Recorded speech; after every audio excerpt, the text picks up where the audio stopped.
Welcome back to the Body Count. Today we're looking at The Lost World Jurassic Park, the first sequel in the series.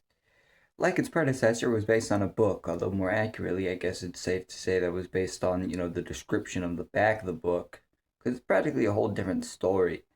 I mean, only four characters from the book are actually in the fucking movie. But regardless, I'd say most of those changes are a positive thing, because the movie has a much bigger scale than the book does. With sequences being designed completely to sell toys, but honestly, they're pretty kick-ass toys, so I can let it slide. It also has a darker tone with a much higher body count, which is how much higher? Let's take a look at the film and find out. The movie begins with rich white people doing what rich white people do best. Fucking with shit they shouldn't be. This little girl goes off alone and she finds a dinosaur. A compy to be exact, and if you read the books, you'd probably just shat your pants right now, because those things are... Oh boy. We see just how dangerous they are almost immediately when they start swarming this stupid little girl, but her parents run to her aid. Weird place for a joke? Haha, hilarious. That little girl is in terrible, terrible pain. In any case, this reintroduces us to Ian Malcolm, the chaotician from the previous film. After coming to the mainland and telling stories of an island full of dinosaurs, he's been branded as crazy as hell, and his reputation has gone completely down the sink. He's on his way to see Hammond, who recently lost ownership of InGen, which was given to his nephew, Peter Ludlow. Hammond tells Malcolm all about Site B, which is where the dinosaurs were really raised before being taken to the first island. So then you're probably wondering exactly, what's up with that whole room full of baby dinosaurs and shit. Well, according to the book, that was all just a front. And, the whole thing with Site B was, really a thing they thought of the whole time. Didn't just make up right now, I swear to God. In any case, somehow all of these animals from many different time periods and locations managed to create a functioning ecosystem, and Hammond wants to figure out just exactly how the hell that works. He's got a team set up. Ian would of course lead them because he's met a dino and survived. And there would of course be a photographer, Nick Van Owen, a mechanic, Eddie Carr, and a paleontologist, Sarah, which is Ian's girlfriend. Yeah, Ian's not too excited about that, so he immediately starts a rescue operation. But he's very bad at scheduling because his daughter shows up. Malcolm isn't interested in his daughter getting, ripped in half, so he tells her to stay behind. But Kelly, ever the rebellious spirit apparently, decides to sneak on board. The crew make their way over to Isla Sorna and immediately begin the search for Sarah. They yell out for her, but she doesn't answer. But pretty soon we see that she's perfectly fine, so why didn't she reply? Well... Ah, she's a bitch. Even more unprofessional when she decides to just start touching baby stegosauruses. Fun fact, the stegosaurus wasn't in the original, it was only included in the sequel because a bunch of kids kept writing Spielberg letters saying they wanted the stegosaurus to show up, which makes me wonder how the hell they made a dinosaur movie without a stegosaurus in it. In any case, their fun with lizards is cut short when they spot smoke above the trees.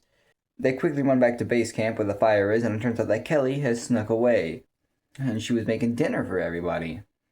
While Malcolm is pissed over his girlfriend wanting to be on Murder Dino Island, and his kids sneaking onto Murder Dino Island, they can't escape Murder Dino Island because InGen has sent a whole team to come capture dinosaurs. And that team is led by Roland Tembo, the most badass side character to ever exist. Other members of the team include Dieter Stark, this Carter dude, and Robert Burke, a paleontologist who gets shit wrong all the time. As Roland and his buddy Ajay go off to look for Rexes, Ludlow gives a presentation to investors about all the captured dinos. Nick sneaks into the camp, and along with Sarah, they end up releasing all the dinos, which causes enough chaos for them to escape. During all this, Roland and Ajay are hunting a T-Rex, using the baby Rex as bait. During all the chaos, Sarah and Nick are able to get the baby Rex back to the trailer, where they begin working on helping its leg. But since it's wailing at the top of its lungs, Kelly decides that she's going to be the only smart character and is going to say fuck it and leave. Ian takes her to a high hide, but he has to go back when the T-Rexes are heading straight for Nick and Sarah. He gets there just before the Rexes do, but it seems like it was nothing to worry about because the baby is fine and the parents happily take it home. Well, that's one crisis averted.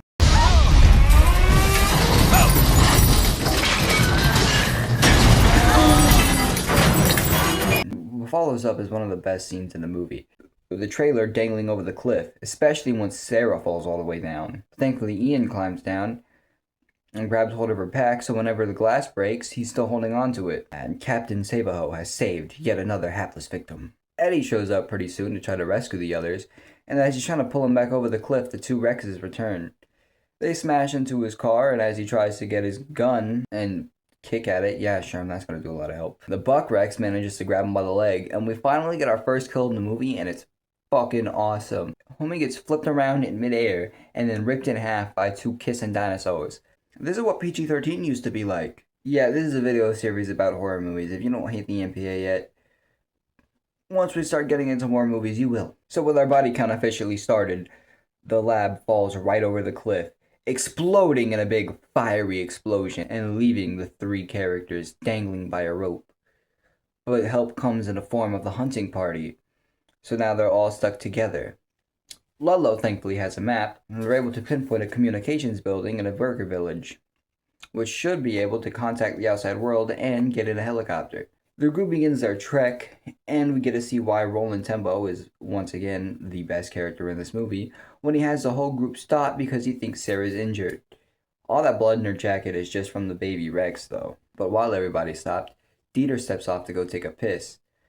And apparently he's really fucking gun shy because he walks way out there. Enough to fall down one of those hidden jungle slopes that are in all these movies. He falls all the way to the ground and is quickly swarmed by a pack of compies. He manages to get them off of him after the first round, but they come back later. And if you read the books, you know that the compies have this paralyzing venom that makes it to where you feel this contentness as they start to eat you while you're still fucking alive. Yeah, the compies, they don't fuck around in the books. In the films, though, they score their one and only victim as Dieter Stark crawls into a creek, but they eventually manage to swarm him. And we see just how messy eaters they are because they spill their ketchup just all over the river. That night, everybody sets up camp to sleep, but the Rexes have appeared, attracted to the blood on Sarah's jacket. They sneak into the tent and start sniffing at everything, but when Carter wakes up and starts screaming, they start freaking out. Everybody but Roland, Ludlow, and Malcolm all run away from the Rex. But in the chaos, Carter trips and ends up getting trampled over by everyone else, including the Mama Rex that's chasing everyone. Nick, Kelly, Sarah, and Burke hide behind a waterfall from the Rex, and they manage to stay just out of reach, which is a scene that was taken from the first book. So was the opening scene, actually, which was also a scene in the original book, and apparently was the scrapped opening for the first film. But then a snake crawls into Burke's shirt, and apparently he's more scared of those than he is a fucking T-Rex, so he runs right into it. And we see that the Rexes are messy eaters too, because she spills her ketchup all over the water. Meanwhile, Roland's out on a side quest, tranking the Buck Rex, managing to take it alive, impressing Ludlow. But the rest of the hunting party are running through the tall grass, despite RJ's warnings to avoid it. In doing so, the raptors rise out and begin picking them off. And in this scene, I think I spot 6 guys. 4 dudes get eaten before any of these guys even notice that there's raptors in the grass. How little attention do you have to be paying for 4 guys to get eaten before you realize, oh shit, maybe we should be careful. Another guy gets dragged down in the panic, and this last guy stops to scream at nothing, so of course this raptor has to pounce out of the grass to, make sure his yelling isn't in vain. Ian and his group end up coming by later, and when they find RJ's discarded pack and hear the raptor screeching out in the distance, they realize they best be getting the fuck up out of there. But all their running has put a strain on Malcolm and his bad leg, so Nick ends up going ahead. Sometimes later, Malcolm, Sarah, and Kelly walk through, but then a raptor pounces on a Sarah. I don't know, but I guess it was just after those Mr. Good bars. But thankfully, Mr. Savaho is back to direct the raptor's attention away. Yeah, anyway, this whole sequence with these raptors, which are hella aggressive and don't show a single sign of intelligence, it all turns this movie from Jurassic Park to Jurassic Benny Hill. But eventually, safety arrives in the form of helicopters, and also Nick Van Owen, who was hiding just out of frame and was just, letting the raptors attack everybody. As they take off in the chopper, ready to finally leave this terrible island, they look at the runtime and realize just how much time left is in this movie. Yeah, because remember that T-Rex that Roland caught? Yeah, they're taking it to San Diego. Or Jurassic Park, San Diego. Yeah, the guy who names all the stuff was, in the John. Oh, and in case you're wondering what happened to AJ, Roland confirms he was killed in the long grass, so I'll go ahead and include him too. But I won't be adding any of the other engine hunters because it's unconfirmed. The second Ian and Sarah land in San Diego, they immediately rush to the docks, so the SS Venture is coming in. But anybody who's seen King Kong knows that that boat is fucked, so when it pulls into the dock and crashes into everything, you can probably guess why. In the most mind-boggling scene in the movie, they walk onto the boat to find the entire crew is dead. Which makes me wonder, how the fuck a T-Rex managed to kill this guy grabbing the steering wheel? And also, how was this dude's grip so strong he's able to still hold on to the steering wheel after having been eaten by a fucking Tyrannosaurus Rex? In any case, this leads us with 2 more kills to count, with the other guy holding onto a remote control to the cargo bay. They open up the cargo hold, releasing the T-Rex into the city. Yeah, in the first one, it was a disgruntled employee doing all that shit to purposely sabotage the park to, Scorpion espionage. This one, they released a dinosaur because the button was glowing. So with the T-Rex running around in San Diego eating people's dogs, Ian and Sarah to run out to grab its baby, determined to get it back in the cargo hold. Meanwhile, it's still out terrorizing the citizens. The T-Rex rams into this bus, and while I won't count the bus driver even as he crashes into a blockbuster, I do think the 3 passengers that got tossed out the window are pretty fucking dead when it ran into the wall. And for those of you who think I shouldn't count those kills, complain about it. Go ahead. Engagement's good for me. Ha ha ha.